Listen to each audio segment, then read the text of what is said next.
કે શ્રી યમુનાજીની કૃપા થાય ત્યારે આજ દેહ અલૌકિકતા સંપાદિત કરી લે અને આજ દેહથી શબ્દ, સ્પર્શ, રૂપ, રસ અને ગંધ આ પાંચે દ્વારા પ્રભુનો સ્વાનુભાવ થવા લાગે. જે સુખ નિત્ય લીલામાં મળવાનું છે એ જ સુખ ભૂતલ પર મળવા લાગે. કારણ જ્યારે સેવા શરૂ કરીએ ત્યારે ક્રિયાત્મક સેવા હોય, પછી મહાપ્રભુજીની કૃપા થાય ત્યારે ભાવાત્મક સેવા થઈ જાય, અને જ્યારે યમુનાજીની કૃપા થાય ત્યારે સેવા રસાત્મક બની જાય છે. જે નિત્ય લીલામાં રસનો અનુભવ થાય છે એ જ રસ, એ જ આનંદ ઘરે સેવા કરતા કરતા યમુનાજીની કૃપાથી અનુભવ થવા લાગે. એવા અનેકવિધ પ્રસંગો આજે પણ જીવ પર યમુનાજી અનેક પ્રકારથી કૃપા કરે છે. આજે પણ એ અનુભવ કરાવે છે. તો અહીંયા જે વર્ણન કર્યું છે, રૂપ નયનન નિહારો અને લાલ ગિરિધરન સંગ કરત રમણે, અને સદાય ઠાકોરજીની સાથે યમુનાજી અખંડ વિહાર કરી રહ્યા છે. અને હરકી ગોવિંદ પ્રભુ નિરખી ઇનકી ઓર માનો નવ દુલ્હની આઈ ગવને. ગોવિંદ સ્વામી કહે કે નિરખી ઇનકી ઓર, હરખીને યમુનાજી સામે જોયું તો ખરા, પણ હરખી ગોવિંદ નિરખી ઇનકી ઓર, એટલે તવાષ્ટકમ ઇદમ મુદા. યમુનાજી સામે જ્યારે પણ જુઓ ને ત્યારે પ્રસન્નતાથી જોજો. યમુનાજીનું નામ જ્યારે પણ લો ને ત્યારે પ્રસન્નતાથી લેજો. નમામિ યમુનામહં સકલ સિદ્ધિ હેતુમ મુદા. હરખી પ્રસન્નતાપૂર્વક શ્રી યમુનાજી એવા કૃપાળુ છે.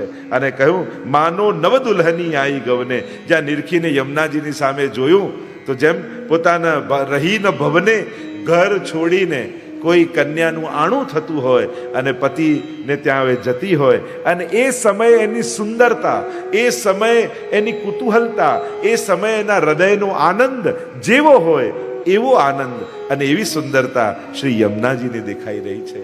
એમ ગોવિંદ સ્વામી વર્ણન કરતા, કારણ કે આપણે થોડીક શીઘ્રતાથી જઈશું, આ પદને આપણે વંદન કરીએ અને આગળના પદમાં વર્ણન કરતા શ્રી ગોવિંદ સ્વામી કહે કે યમુનાજી સ્વયં તો રાસનો અનુભવ કરે છે, પણ કેવલ સ્વયં અનુભવ નથી કરતા, એ પોતાના અનુભવને પ્રસાદ રૂપે વાંટે પણ છે. અને એટલા માટે આ જગતમાં સૌથી મોટો કોઈ દાતા હોય તે શ્રી યમુનાજી છે. એટલે ગાન કરતા કહ્યું શ્રી યમુના સી નાહી કો ઓર દાતા. જો આપણે ત્યાં આ બે બહુ મોટા દાતા કયા, પ્રભુ તો છે જ, પણ એક શ્રી મહાપ્રભુજી અને બીજા શ્રી યમુનાજી. એમ તો યમુનાષ્ટકની ટીકામાં આ ત્રણેય તત્વો જીવને વિશેષ રૂપે દાન કરે છે. અલૌકિકતાનું દાન કરે છે, એ લીલા રસનું દાન કરે છે. યમુનાષ્ટકની ટીકામાં આચાર્યો કો ભગવાન વિરહમ દત્વા ભાવ વૃદ્ધિમ કર્યોતિ તથૈવ યમુના સ્વામી સ્મરણાત સ્વીય દર્શનાત અસ્માદ આચાર્ય વર્યાસ્તુ બ્રહ્મ સંબંધ કરણાત તાપક્લેશ પ્રદાનેન નિજાનામ ભાવવર્ધકા. આ ત્રણેય તત્વો મહાપ્રભુજી, શ્રીનાથજી ને યમુનાજી ભક્તને ભાવનું દાન કરે છે. કારણ કે જગતમાં વસ્તુઓનું દાન કરનારા ઘણા છે, પણ ભગવત પ્રેમનું દાન બીજું કોઈ નથી કરી શકતું. આ ત્રણ તત્વો કરે. તો ત્રણેય તત્વો કઈ રીતે દાન કરે? તો ભગવાન વિરહમ દત્વા ભાવ વૃદ્ધિમ કરોતિ. ઠાકોરજી વિરહ આપી અને ભાવનું દાન કરે, ભાવની વૃદ્ધિ કરે. તથૈવ યમુના સ્વામી સ્મરણાત સ્વીય દર્શનાત. યમુનાજી ભાવની વૃદ્ધિ કઈ રીતે કરે? જ્યારે તમે યમુનાષ્ટક કરો, 41 પદના ગાન કરો, ત્યારે કોઈ ને કોઈ રીતે ક્યારેક જાગતા કે સ્વપ્નમાં યમુનાજી પોતાનો અનુભવ તમને કરાવે, સાક્ષાત દર્શન આપે યમુનાજી સ્વીય દર્શનાત. અને પોતાના દર્શન કરાવી તમને પ્રભુમાં પ્રીતિ વૃદ્ધિ કરી દે, પ્રભુમાં પ્રેમ વધારી દે. કોઈ ને કોઈ પ્રકારે જે યમુનાજીનું આરાધન કરતા હશે એ બધાનો અનુભવ, તો કોઈ અહીંયા બેઠા હશે બધાનો કોઈ પ્રકારનો અનુભવ હશે. એ નાનો મોટો દરેકને, શ્રી યમુનાજીને ભજનારાને દરેકને યમુનાજીની કૃપાનો ક્યાંક ને ક્યાંક કોઈક ને કોઈક અહેસાસ થયો જ હશે. આપણા માટે યમુનાજીની કૃપા એ કોઈ કલ્પના નથી, આપણા બધાનો તો અનુભવ છે. આપણે બધાએ ક્યાંક ને ક્યાંક કોઈક ને કોઈ પ્રકારથી યમુનાજીની કૃપાને અનુભવેલી છે. તો યમુનાજી દર્શન આપીને કૃપા કરે, અને મહાપ્રભુજી બ્રહ્મ સંબંધ આપી, બ્રહ્મ સંબંધ કારણાત તાપક્લેશ પ્રદાનેન નિજાનામ ભાવવર્ધકા. બ્રહ્મ સંબંધ આપી અને જીવની ભીતર ભગવત પ્રાપ્તિનો તાપ ક્લેશ પ્રગટાવે મહાપ્રભુજી. અરે આટલા જન્મોનો અંતરાય થઈ ગયો અને હજી ભગવત પ્રાપ્તિનો તાપ હૃદયમાં નથી. અને જ્યારે મહાપ્રભુજી બ્રહ્મ સંબંધ બોલાવે ત્યારે જીવની ભીતર ભગવત પ્રાપ્તિનો એ તાપ પ્રગટ થાય અને જીવની ભાવની વૃદ્ધિ કરે છે. તો આ ત્રણેય ભાવના દાતા છે. પણ શ્રી યમુનાજી એ વિશેષ રૂપે 8 સિદ્ધિઓનું દાન કરે છે, અષ્ટઐશ્વર્યનું દાન કરે છે. યમનાષ્ટકની ટીકામાં આચાર્યો આપણને સમજાવે છે, શ્રી મહાપ્રભુજી શ્રી યમુનાજી કેવા યમુનાસી નાહી કો ઓર દાતા, એના જેવો કોઈ દાતા નથી. મહાપ્રભુજીનું એક નામ છે અદેય દાન દક્ષશ્ચ મહોદાર ચરિત્રવાન. કોઈ ન આપી શકે એવું દાન આપનારા મહાપ્રભુજી છે. તો કે ભગવાન તો બધું આપી શકે, હા ભગવાન બધું આપી શકે, પણ કોઈ ભગવાનને ના આપી શકે. શ્રી મહાપ્રભુજી તો સાક્ષાત ભગવાનના આપનારા છે.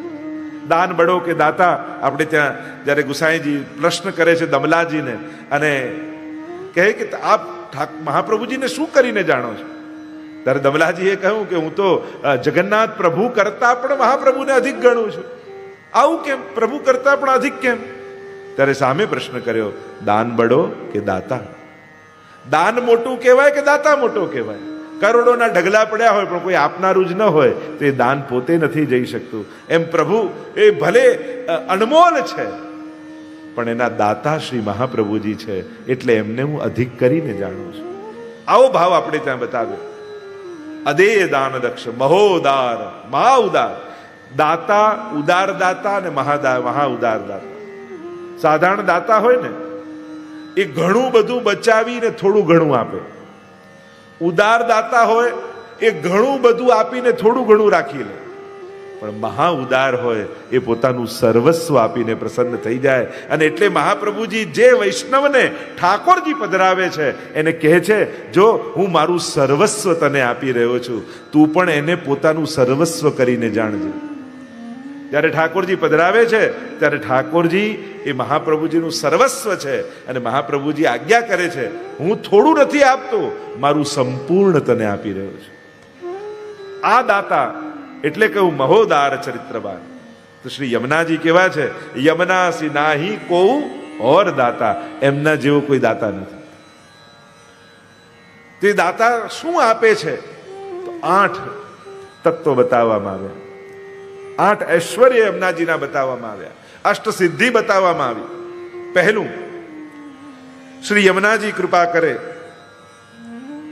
તો શ્રી યમુનાજીની કૃપાથી અલૌકિક સાક્ષાત ભગવત સેવો ઉપયોગી દેહની જીવને પ્રાપ્તિ થાય.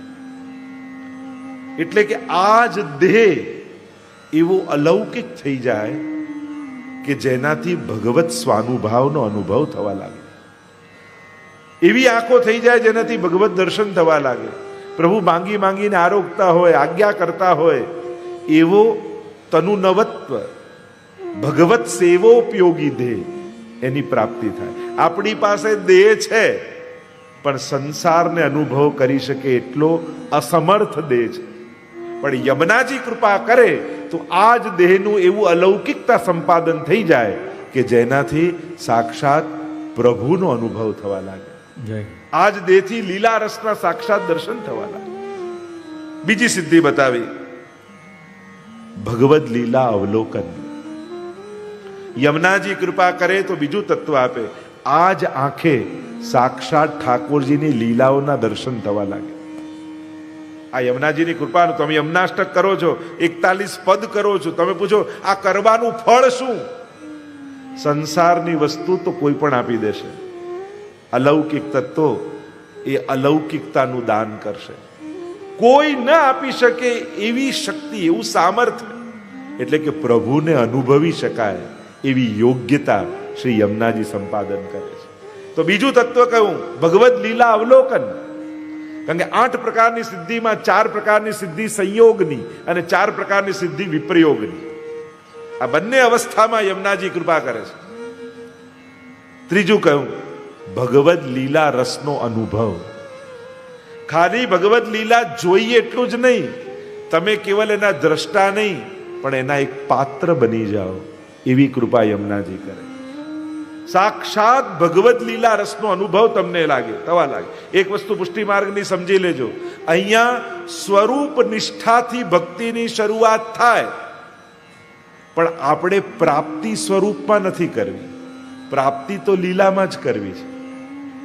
જો સ્વરૂપાસક્તિથી ભક્તિની શરૂઆત થઈ, પ્રભુમાં અનન્ય સ્વરૂપાસક્તિ થઈ, પણ સ્વરૂપમાં પ્રાપ્તિ આપણે નથી કરી કે મારી ગતિ ભગવાનના સ્વરૂપમાં થઈ જાય.